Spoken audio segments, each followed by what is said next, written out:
My name is Caitlyn and I am from Texas. And I've been in Denver for about almost 8 years now. And I am an elementary school instructional coach. I teach children how to read, and I teach adults how to teach children how to read so that they can read the most important book. That's why I do what I do. A few years ago, I started looking for a church in Denver, not knowing whether or not I was going to find one. I had some mutual friends in Denver, but I didn't have any real connections here. And it was just a really lonely time for me, and definitely contemplated moving back to Texas, had a job lined up there and everything. But I just felt the Spirit calling me to stay here, to stay. And then I found fellowship, and everything changed after that. There was a long time where I came to fellowship and I would just come and I would arrive late and I would leave early and I wouldn't talk to anybody. And then I got connected through actually an elder introduction with Macy and Eugene after I reluctantly decided to stay and join the church and become a member of the church. And she was really great at connecting me and just inviting me into her busy life and allowing me to live life with her, and introduced me to everyone that she knew and invited me to Bible studies and things like that. When I first heard about First to the Lord, my first thought was, I think it's amazing that we're going to grow as a church and multiply and plant a new church in the North Metro area where it's really needed. And my second thought was a prayer that the Lord would give us the grace as a church body to trust Him more.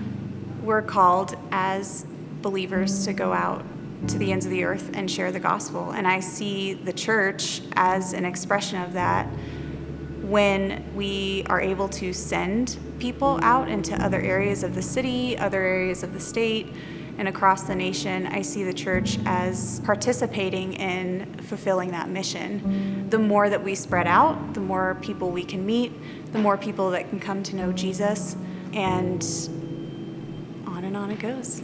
It's contagious.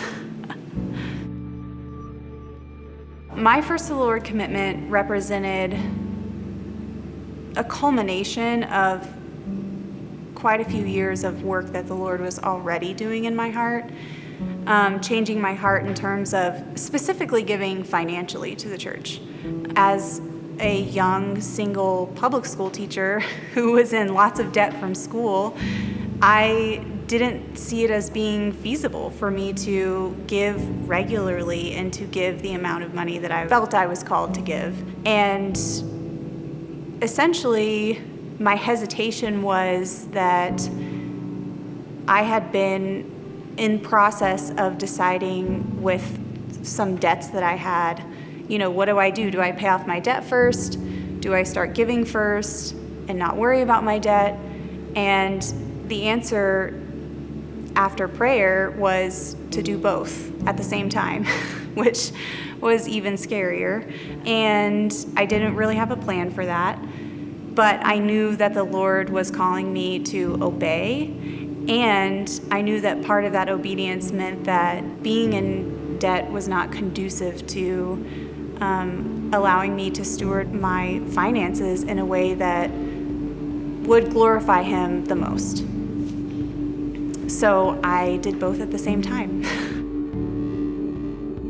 The biggest freedom that I've experienced in my life in the past couple of years through this whole experience is letting go of what I consider to be mine, particularly with my money. And if you want to experience that freedom that comes from giving of everything you have because you know that all of it comes from the Lord, then participate in this. And you will feel as though you are more a part of the church than you ever have before. I think what excites me about the future of Fellowship Denver is that I know that a continued presence that is consistent in a city like Denver is going to have an impact beyond what we can imagine. My prayer for Fellowship is that, if you've been here for 2 months, stay for 6. If you've been here for a year, stay for 2. My prayer is that people would come to this city and they would fall in love with this city, and that they would be able to say to themselves, this is a place where I can love my neighbors, where I can glorify God, and if I stay a little bit longer, I can build connections a little bit more, and maybe a few more people can come to know Jesus.